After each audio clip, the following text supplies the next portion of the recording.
Roh Kudus, kau hadir di sini. Roh Kudus, ku mengasihimu.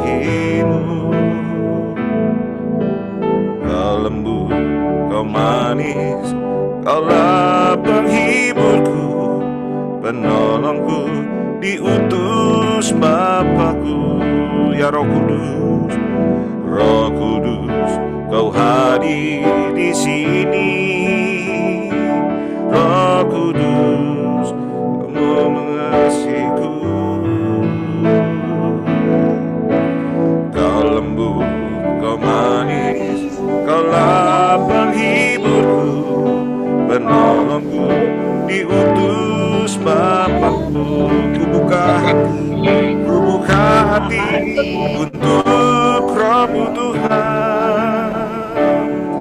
Ku buka hati menyembah-Mu Yesus. Jamahlah kami Tuhan, jamahlah kami, penuhi kami dengan kuasa Allah Maha Tinggi.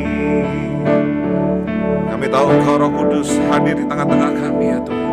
Roh Kudus, kau hadir di sini.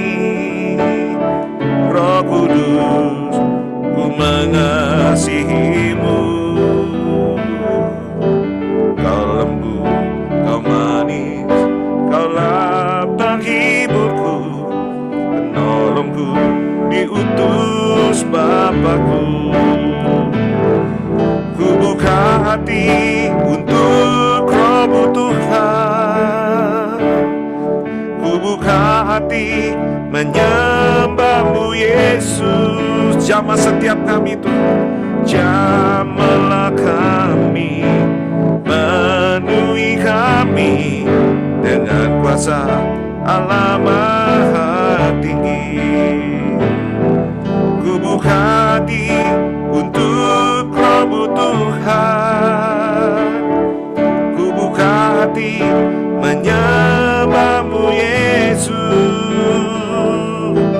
Jamahlah kami, penuhi kami dengan kuasa Allah Maha Tinggi. Kami buka hati untuk Roh-Mu Tuhan. Ku buka hati untuk Roh-Mu Tuhan. Ku buka hati menyembah-Mu Yesus. Jamahlah kami, penuhi kami dengan kuasa Allah Maha Tinggi. Kami buka hati Tuhan. Ku buka hati untuk Roh-Mu Tuhan. Ku buka hati menyembah-Mu Yesus.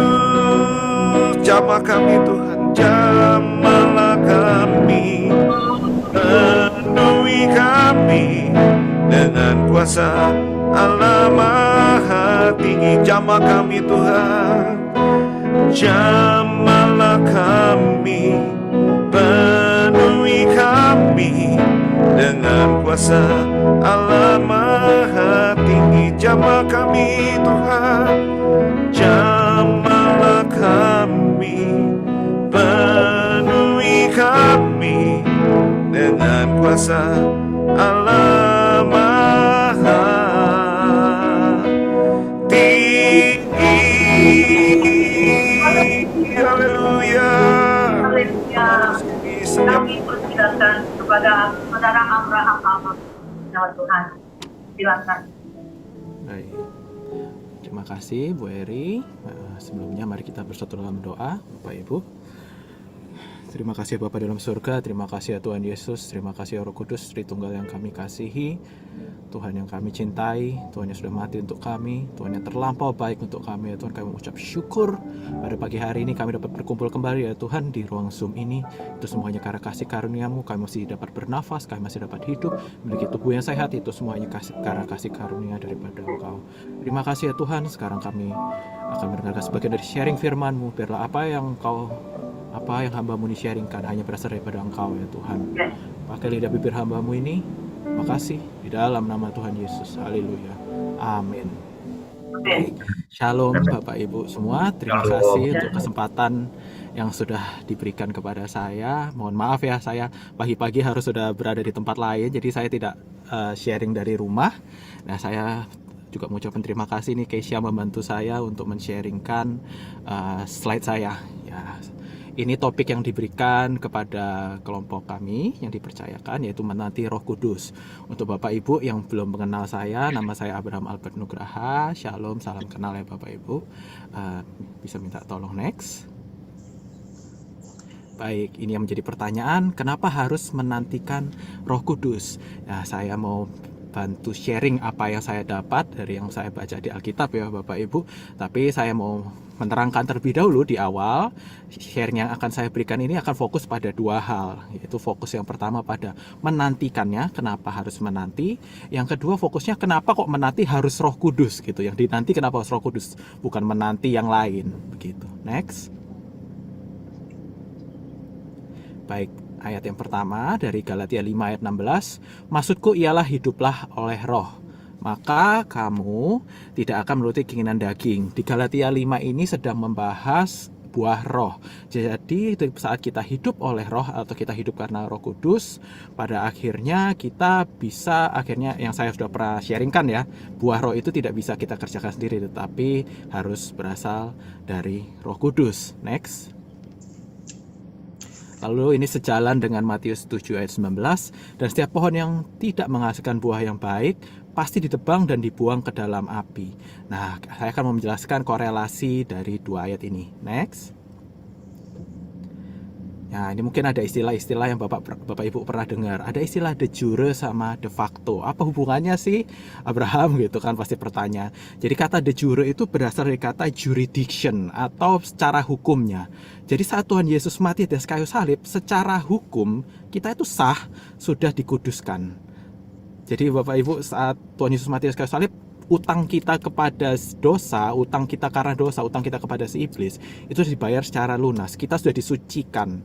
Tetapi secara de facto kita masih, atau de facto itu setingkat asal mula katanya fakta. Berdasarkan faktanya kita itu masih manusia yang lemah, masih bisa berdosa, sudah disucikan tapi istilahnya ya cuman dibayar aja, tapi kitanya sendiri masih tanda kutip manusia yang cacat ya. Kita sendiri masih bisa melakukan dosa lagi.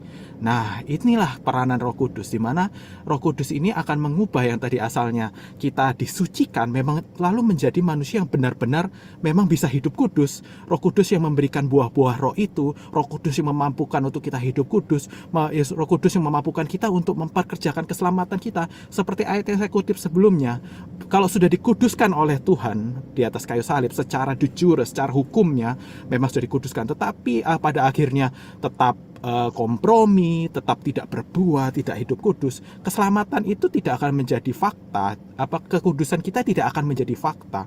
Jadi hanya sekali dibayar, setelah itu ya main-main aja, istilahnya menyia-nyiakan keselamatan. Nah, Roh Kudus inilah yang akhirnya membuat kita bisa menjadi kudus secara fakta juga, bukan hanya dibayarin sama Tuhan Yesus Kristus. Istilahnya begitulah. Dulu kan dibayarin sama Tuhan Yesus Kristus, pada akhirnya kita, karena kita sudah, Tuhan Yesus sudah mati untuk kita saat kita masih berdosa, kita tahu diri, kita mau menerima Roh Kudus memampukan kita untuk hidup kudus, untuk ya meresponilah apa yang Tuhan Yesus sudah lakukan di atas kayu salib. Next. Lalu di Markus 23 ayat 9. Oh iya. Tetapi apabila seorang menghujat Roh Kudus, ia tidak mendapat ampun selama-lamanya, melainkan bersalah karena berbuat dosa kekal.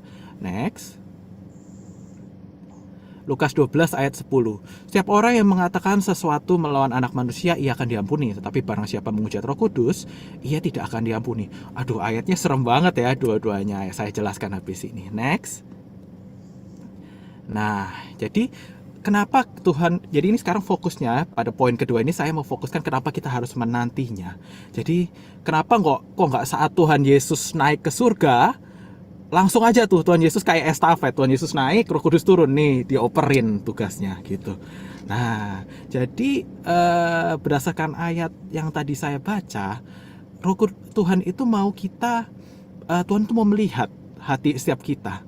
Apakah orang-orang ini benar-benar sungguh-sungguh mau menanti-nantikan Roh Kudus. Jadi saat Roh Kudus itu dicurahkan, yang mendapatkan curahan Roh Kudus itu bukan orang yang gampangan, bukan orang-orang yang mempermainkan Roh Kudus atau orang-orang yang meremehkan Roh Kudus seperti Ananias dan Safira. Seperti yang kita ketahui, itulah contoh konkret di mana seseorang itu tidak menghargai Roh Kudus. Seseorang itu bahkan berdusta, menghujat Roh Kudus dengan cara membohongi Roh Kudus, yaitu Ananias dan Safira. Kenyataannya mereka berdua langsung mati. Berdasarkan ayat tadi saya pun bisa mengambil kesimpulan pasti masuk neraka karena tidak diampuni lagi.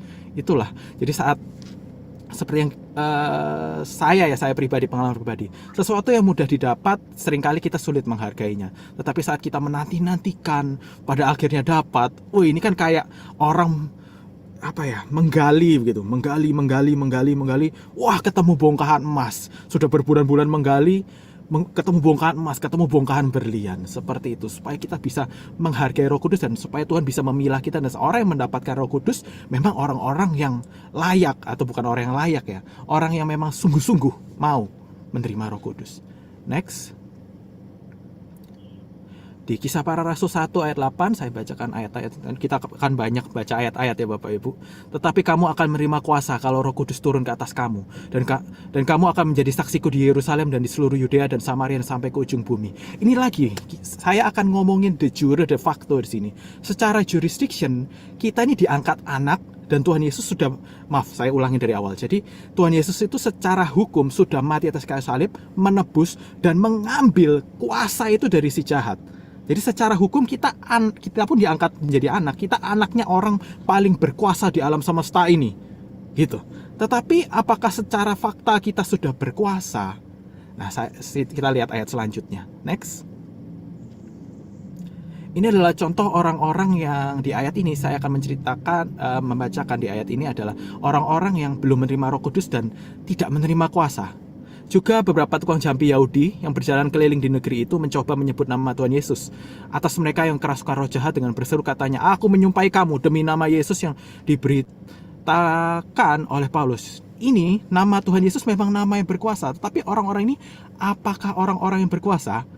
Nah, mereka ini anak-anak Skewa ya, mungkin Bapak Ibu sudah tahu ceritanya. Mereka yang melakukan hal itu ialah 7 orang anak dari seorang imam kepala Yahudi yang bernama Skewa. Tetapi roh jahat itu menjawab, "Yesus aku kenal." Tuhan Yesus memang yang sudah mati, sudah merebut kuasa itu. Dan Paulus aku ketahui, Paulus sudah menerima Roh Kudus. Oleh karena itu Paulus sudah memiliki kuasa. Iblis tahu Paulus memiliki kuasa. Jadi iblis takut sama Paulus dan iblis tahu Paulus karena ya mereka takut, mereka mau menghindari Paulus gitu. Tetapi kamu, siapakah kamu? Anak-anak Skewa ini memang Tuhan Yesus sudah mati untuk semua orang berdosa, tetapi statusnya masih de jure secara hukum aja. Istilahnya Tuhan Yesus mati untuk mereka, tetapi mereka belum menerima Roh Kudus. Jadi secara faktanya mereka belum menerima kuasa dari Roh Kudus karena mereka belum menerima Roh Kudus itu sendiri. Dan ini ya akibatnya di ayat ke-16. Kalau orang tanpa kuasa mencoba-coba untuk melawan iblis, dan orang yang dirasuk roh jahat itu menerpa mereka dan menggagahi mereka. Seram sekali ya, digagahi oleh iblis. Mereka semua dan mengalahkannya, sehingga mereka lari dari rumah orang itu dengan telanjang dan luka-luka. Next. Nah, ini sudah saya bilang tadi ya, supaya kuasa itu kita bisa menerima kuasa daripada Tuhan yang Tuhan Yesus sudah rebut di atas kayu salib daripada iblis, itu kita harus menerima Roh Kudus Bapak Ibu. Ini saya berikan ilustrasi ya, ada seorang bangsawan atau putra mahkota, usianya masih balita misalnya. Ya benar, memang dia anak orang paling berkuasa, dia anaknya raja, tetapi masih kecil, masih belum diberikan kuasa, masih belum diberikan wilayah untuk dipimpin. Ya sama aja kan, masih secara jurisdiction aja, belum faktanya dia belum berkuasa, hanya anaknya raja. Lalu misalnya ada orang ikut cerdas cermat, satu kelompok 3 orang, mereka menang, tapi yang menjawab cuma 2 orang aja. Bisa sih ada A, B, C yang menjawab setiap pertanyaan A dan B. Si C ini secara hukum salah satu dari orang paling pintar karena dia memenangkan lomba-lomba itu tadi kan Bapak Ibu.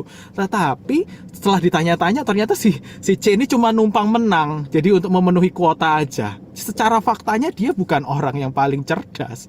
Begitu, itu mungkin semoga Bapak Ibu mengerti ya analogi saya. Next. Baik, saya bacakan ayat selanjutnya. Kisah Para Rasul 1 ayat 6 sampai 7.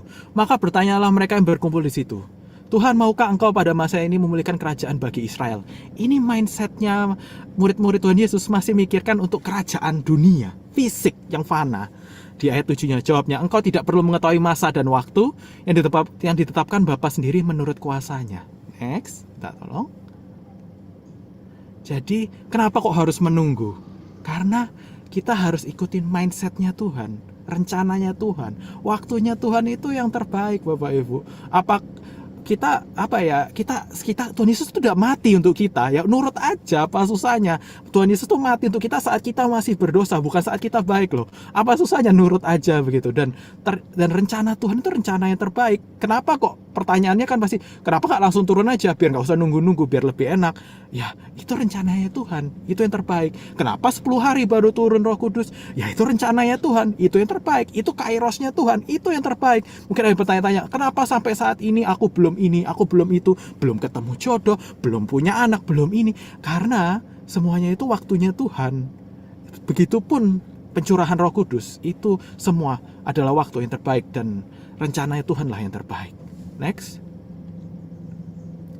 Baik, ini saya rekapkan ya Bapak Ibu ya soal menanti Roh Kudus. Jadi yang pertama tadi, ya saya ulangi, ada 2 poin.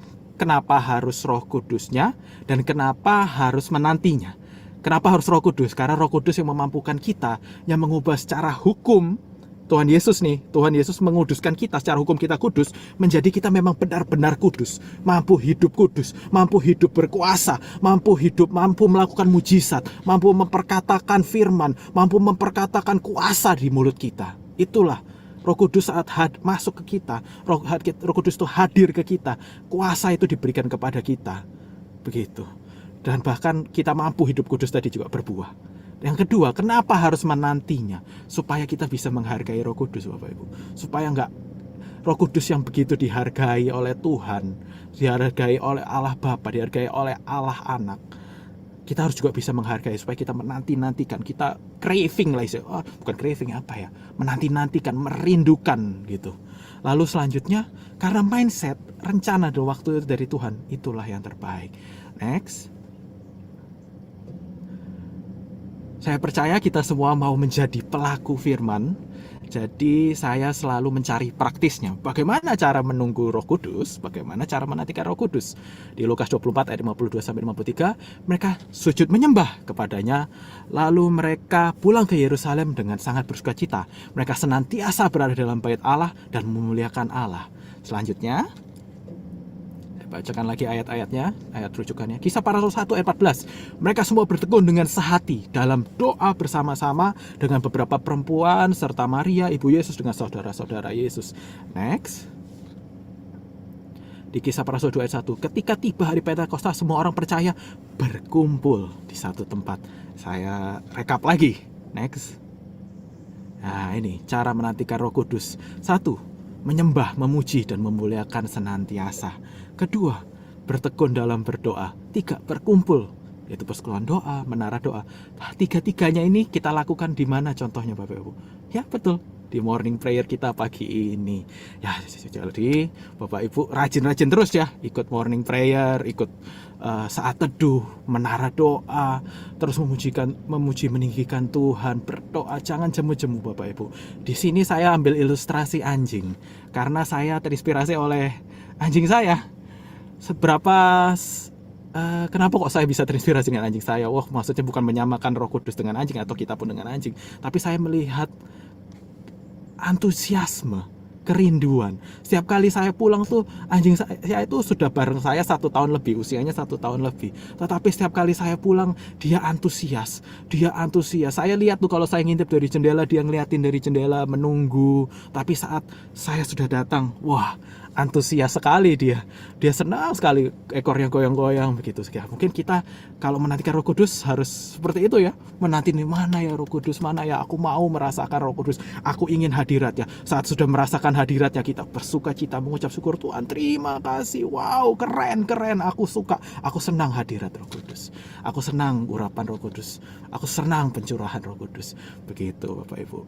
Semoga sharing saya dapat memberkati Bapak Ibu semua. Mohon maaf kalau ada salah kata. Saya kembalikan ke Bu Eri. Tuhan Yesus memberkati. Wow, luar biasa, puji nama Tuhan. Saudara, seberapa kita yang diberkati oleh firman Tuhan boleh ramai kata anak muda yang dahsyat dipakai Tuhan, next yang luar biasa. Saudara, saya boleh mengambil satu konklusi ya, bahwa di dalam Kristus kita menerima status sebagai anak-anak kerajaan Allah, tetapi hanya di dalam Roh Kuduslah kita menerima kuasa kerajaan itu. Amin. Haleluya. Nama Tuhan. Mari saudara, kita akan siap untuk masuk ke dalam doa syafaat yang akan dipimpin oleh Bapak Suryadi. Kita akan berdoa untuk pemerintahan bangsa dan negara Indonesia yang kita cintai. Kita akan berdoa untuk ekonominya, untuk pendidikannya, untuk politik, hukum, keamanan, dan kita berdoa yang pemilu 2024. Tuhan sediakan satu Tuhan yang satu kita. Amin. Haleluya. Untuk waktu selanjutnya saya persilakan kepada Pak Timotius untuk mengantar dengan satu rem. Haleluya. Doa. Silakan. Haleluya. Ajarku mengerti segala rencanamu, ajarku berserah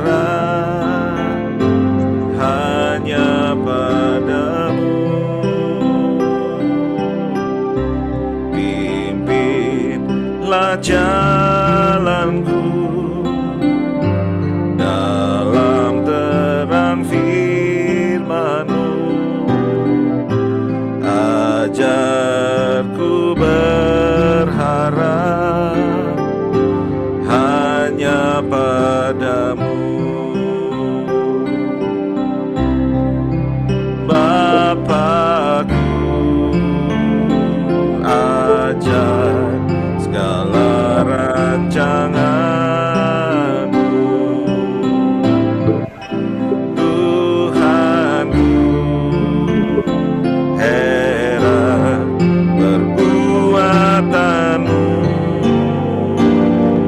Katakan, Engkau sanggup mengadakan segala yang ku perlukan menurut kehendak-Mu.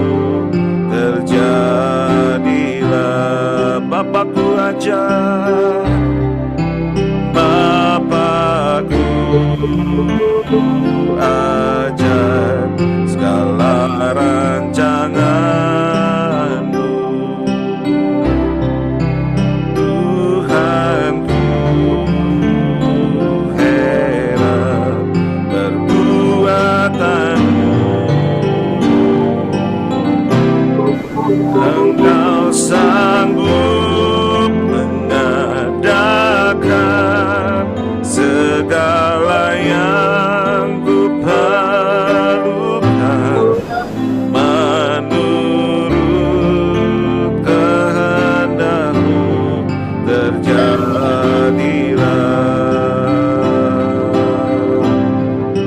menurut kehendak-Mu. Terjadilah menurut kehendak-Mu, menurut kehendak-Mu. Terjadilah.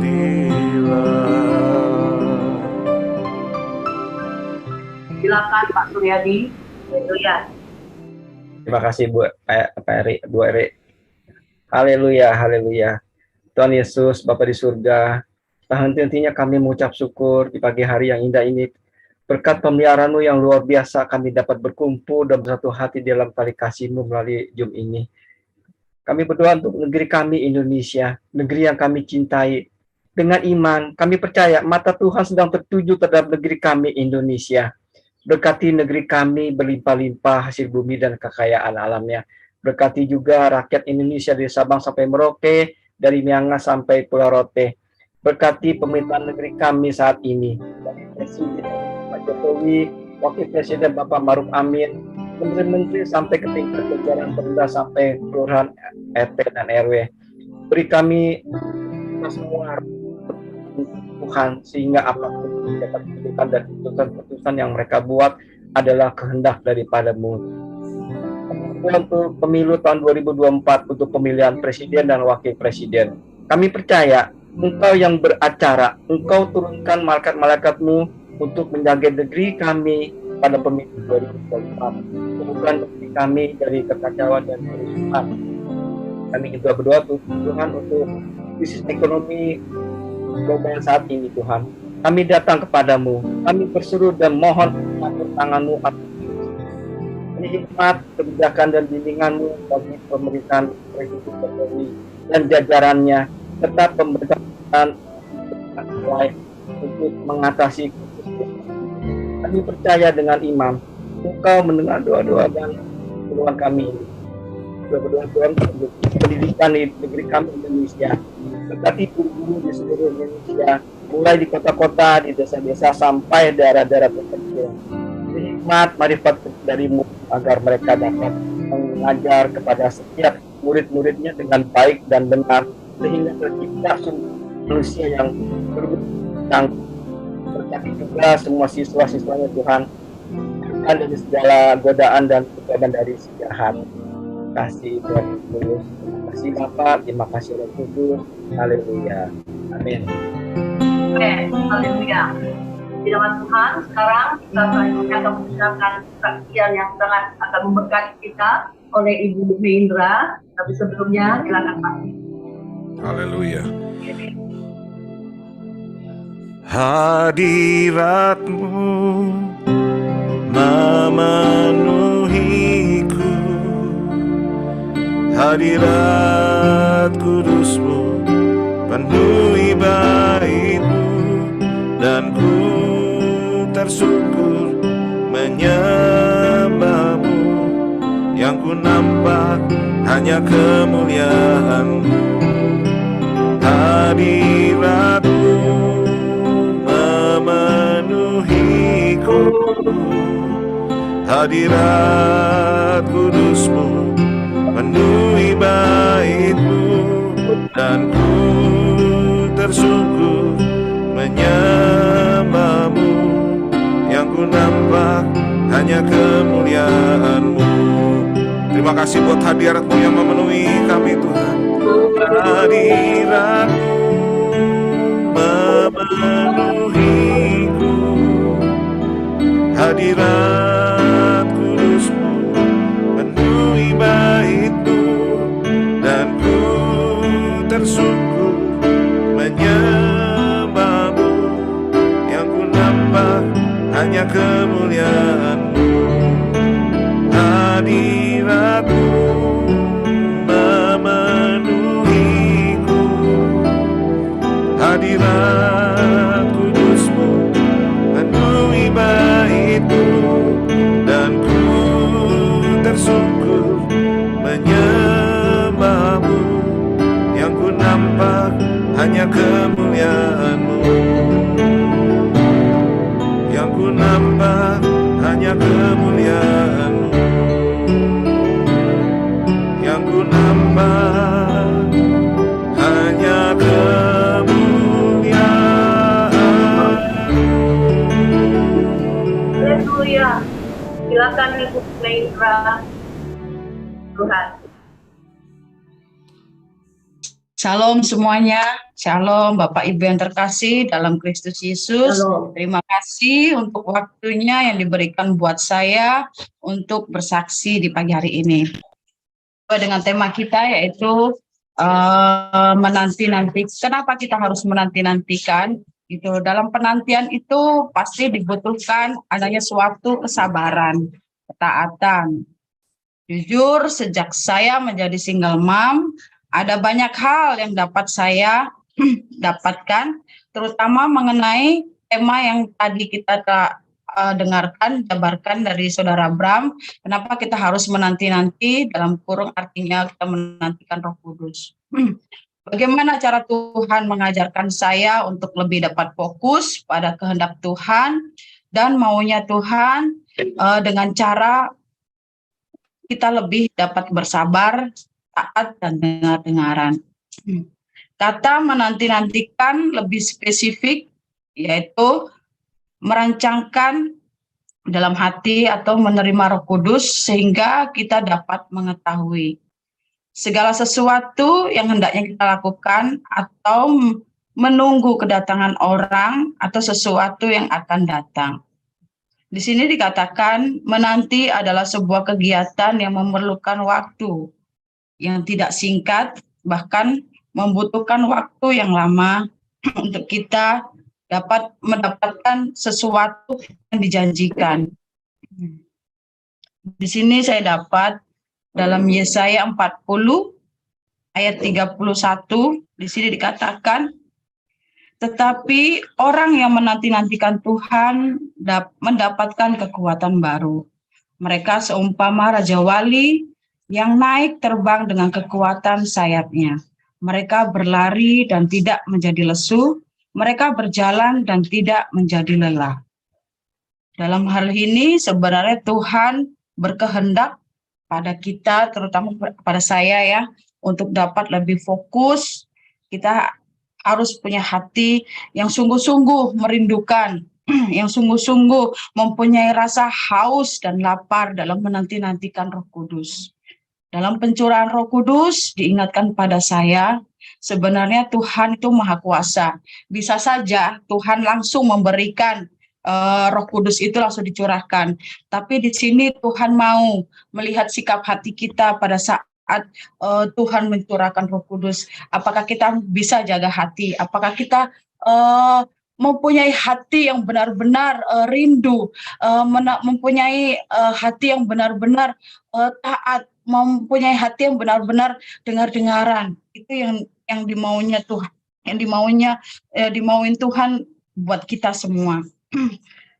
Saya mau bersaksi sedikit tentang menanti-nantikan, terutama dalam hal anak saya yaitu Samuel. Pada saat kami mengikuti SNBK, yaitu apa itu namanya,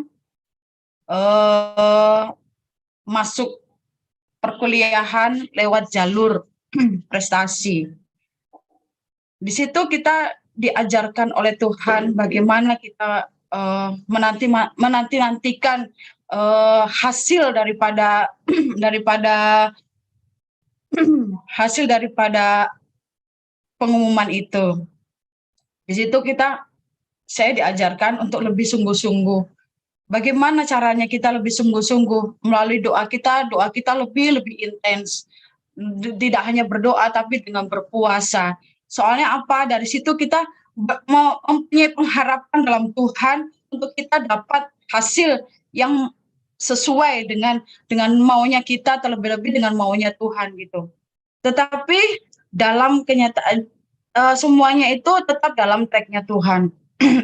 Tidak saya pungkirin, pada akhirnya dalam penantian saya mendapatkan pengkabaran ini yang luar biasa, yang membuat saya mendapatkan sukacita yang luar biasa. Anak saya diterima di salah satu universitas negeri di Indonesia, yaitu di Unipro di Malang dengan fakultas kedokteran. Dan itu suatu hal yang cukup membanggakan, cukup membuat kita. Kami tidak pungkirin pembelaan Tuhan, penyertaan Tuhan, perlindungan Tuhan dalam penantian kami, dalam dalam pengharapan kami di dalam Tuhan. Begitu juga impartasinya kita dalam menanti-nantikan Roh Kudus. Pasti di dalam penantian itu kita dibutuhkan hati yang mau sungguh-sungguh, hati yang mau benar-benar fokus pada janji yang akan berikan Tuhan pada kita. Di sini dikatakan harapan di dalam Tuhan tidaklah sia-sia. Dalam penantiannya Tuhan mau lihat sikap hati kita, kesabaran kita, ketaatan kita. Meski terkadang dalam penantian kita, itu kita diizinkan oleh Tuhan melewati hal-hal yang mungkin tidak menyenangkan daging kita. Di sini saya juga selain mau bersaksi juga ada satu lagu yang meneguhkan dan menguatkan saya. Ini satu pujian lama.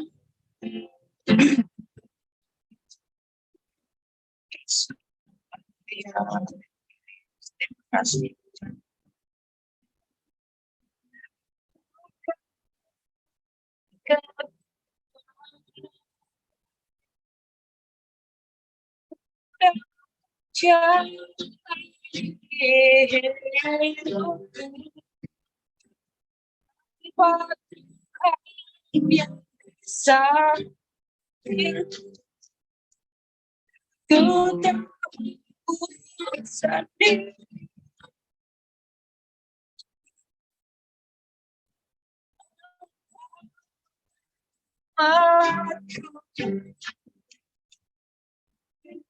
Yang menghadap kepada wajah dan berseru bertolong datang darimu, peganglah tanganku, jangan lepaskan. Kaulah harapan dalam hidupku. Ya.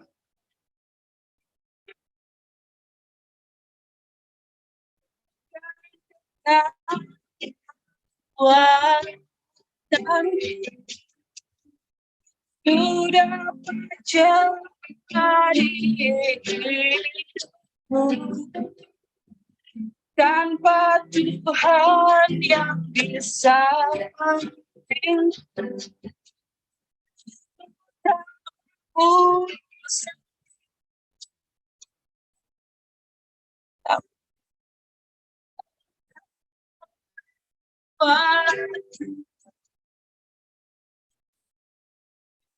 yang menumpangku kepada wajahmu dan berseru pertolongan datang darimu, peganglah tanganku, jangan lepaskan.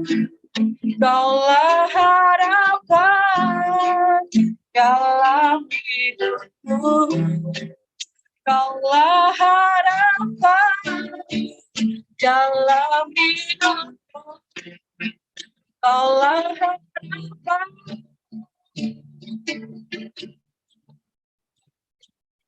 dalam hidupku. Haleluya. Saya kiranya dapat memberkati Ibu Bapak sekalian. Amin. Amin. Puji nama Tuhan. Saudara pasti diberkati oleh kesaksian pada pagi hari ini. Haleluya. Puji nama Tuhan. Baik, kita tidak membuang waktu. Untuk waktu selanjutnya, saya persilakan kepada Bapak Pendeta Yakobus untuk melanjutkannya. Haleluya. Haleluya, puji Tuhan. Mari kita bersyukur dan berdoa untuk tim Grace pagi ini telah sharing dan memberkati kita semua. Berdoa Tuhan untuk Grace dalam nama Tuhan Yesus. Tuhan dalam mengenalkan Tuhan lebih lagi. Khusus pagi ini berdoa ya Eri, kawan-kawan ada di sana, Bram, Hendra, Henry, kawan-kawan kami yang ada, Pak Yosef, dan mereka setiap hari kami dan program yang kita sharing pagi ini yang sedang ada urusan untuk check up dalam kaitan studinya, berdoa dalam nama Tuhan Yesus hati penuh Tuhan biarlah persatuan dan terapi Tuhan Abraham dalam nama Tuhan Yesus yang iman damai sejahtera dan keajaiban Tuhan menyertai Abraham dan hendak menyatakan Tuhan hendak menyatakan terbaik bagi Abraham yang sudah memberikan. Terima kasih Bapak. Haleluya. Amin. Kita beri kemuliaan bagi Tuhan kita. Haleluya. Puji Tuhan, thank you Bu Eri Aryani, thank you semua tim Grace, juga Abraham yang sharing, juga para pendoa, Bu Miyendra dan kesaksiannya juga. Haleluya. Nah tadi memang ada gangguan teknis sedikit ya, kalau nggak salah bukan hanya di saya, tapi oke kita yang penting tangkap intinya, message-nya, ya kan ya, spiritnya itu yang terpenting. Memang ibadah online ada faktor plus minusnya, ya kan. Tapi sebab bilang ibadah onsite nggak ada minusnya juga. Di menempuh kemacetan, mesti dan sebagainya, ya bayar sewa gedung, wah banyak juga ya minusnya. Dan kalau di online memang bisa kadang-kadang wifi nggak stabil. Tapi yang penting roh kita selalu stabil. Haleluya. Itu melatih kita fokus pada hadirat Tuhan lebih dari hal-hal yang teknis. Karena itu memang nggak semua orang bisa betah dalam komunitas online seperti ini. Hanya orang-orang yang punya spirit ngejar Tuhan aja ya, bukan yang lain. Itu yang terus bertekun. Puji Tuhan.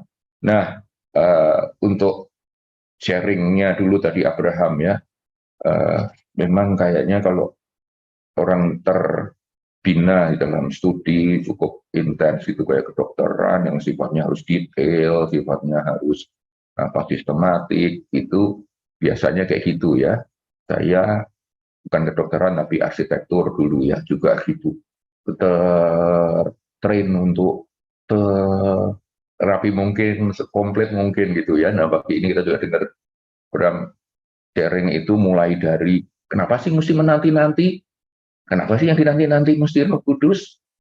Terus gimana sih caranya? Gitu, wah ya rupanya selengkap mungkin jurus-jurusnya dibagikan, di-sharingkan buat kita. Haleluya. Nah, juga diawali tadi saya suka kata tadi ya Bapak Ibu Saudara, semoga pagi ini menjadi kunci perenungan kita buat pagi ini tentang de jure and satunya lagi apa? De facto. De jure and de facto. Ya, itu tadi diilustrasikan juga kalau kita ingat bangsa ini Indonesia misalnya ya, Indonesia memproklamasikan kemerdekaannya. Wah, terus dikatakan hal-hal mengenai pemindahan kekuasaan dan lain-lain ya akan diselenggarakan dengan cara seksama dan dalam tempo yang sesingkat-singkatnya gitu. Jadi secara de jure Indonesia sudah merdeka. Beberapa waktu kemudian PBB memberikan pengakuan juga. Tetapi kemudian perjuangan ternyata masih panjang kan.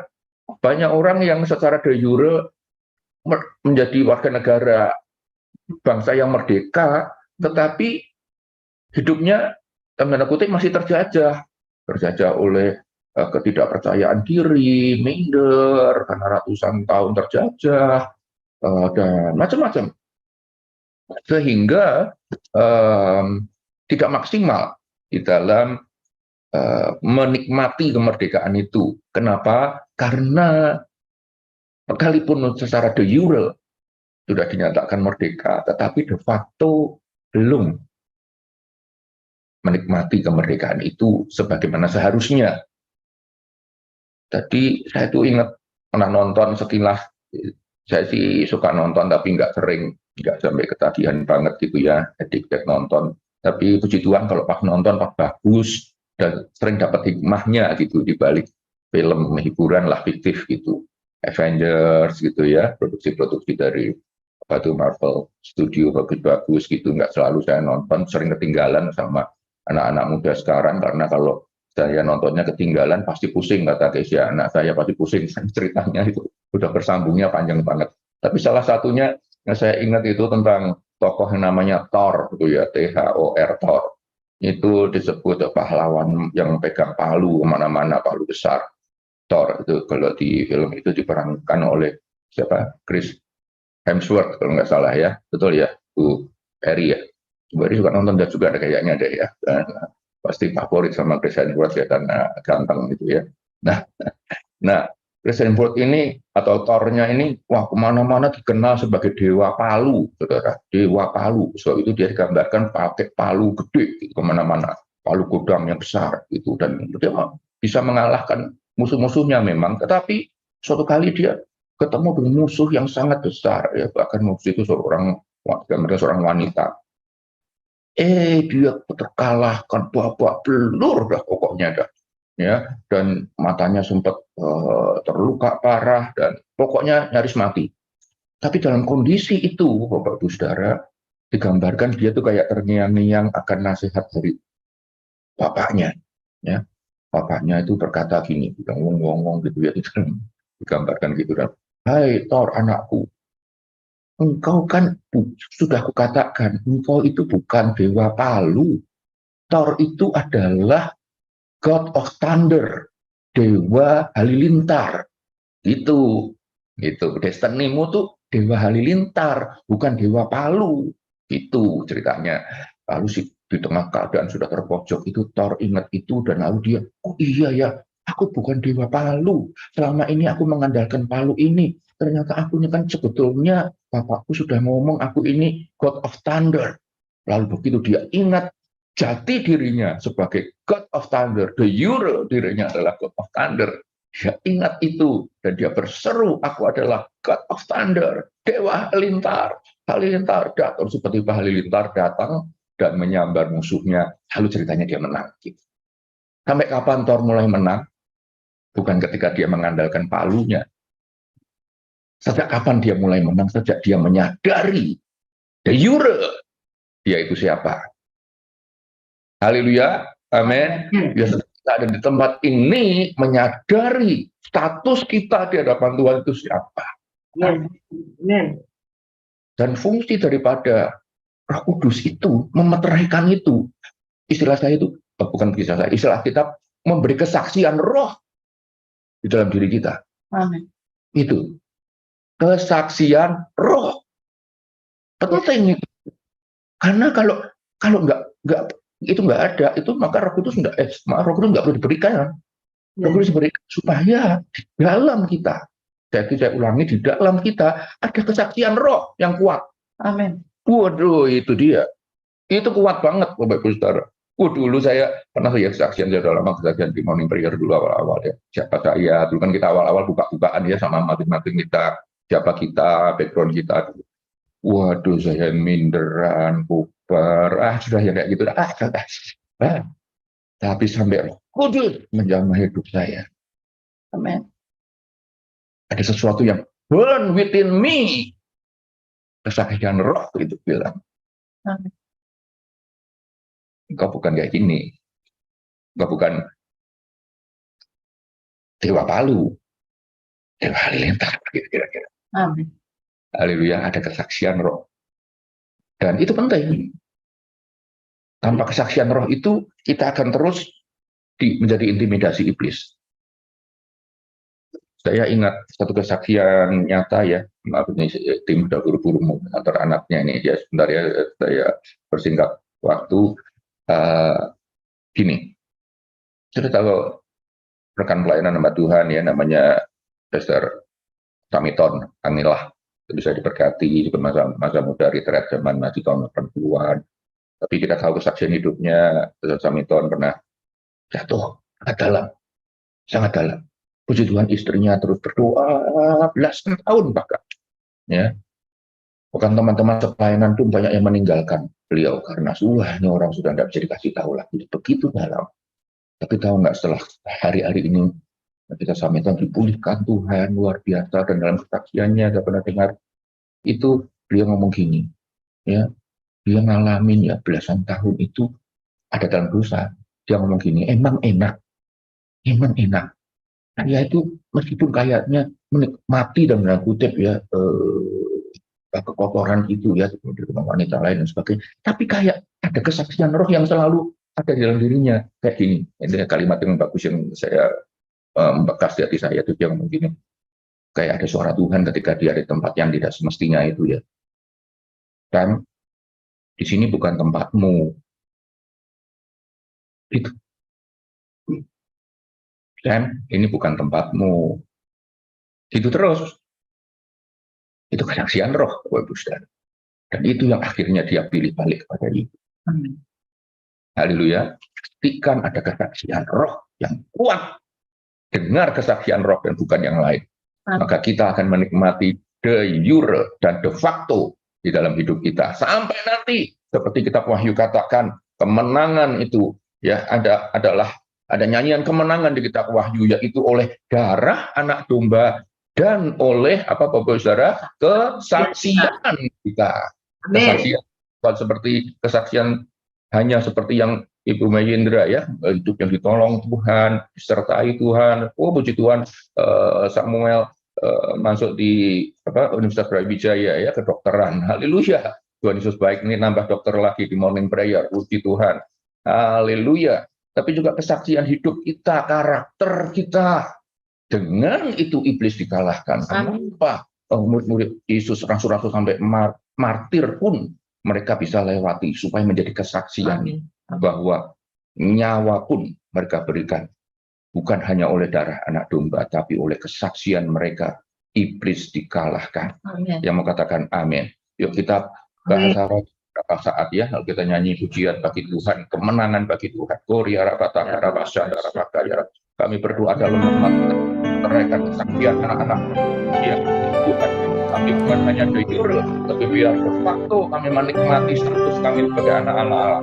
Terima kasih buat kesaksian roh di dalam hidup kami dan diri kami yang bersama-sama adalah anak-anak Allah. Kami layak diberkati, kami layak menikmati berkat Tuhan, kami layak untuk hidup benar di dalam nama Yesus. Kami layak menerima kemenangan demi kemenangan. Kami layak menerima kehidupan yang penuh dengan mukjizat dan pertolongan Tuhan terjadi dalam hidup kami. Kami bebas dari kekhawatiran, sebab Tuhan Roh Kudus beserta kami. Pertolongan-Mu tak pernah terlambat atas kami. Yang percaya berkata, amin. Pujian bagi Tuhan. Haleluya. Mari tim. Haleluya. Kita bersyukur kepadanya. Haleluya.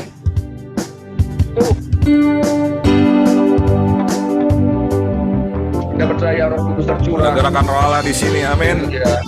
Amin. Gerakan roh Allah di sini. Yang di sini di hati kita. Haleluya. Ada gerakan roh Allah di sini. Di timur, utara, dan selatan. Ada gerakan roh Allah di sini.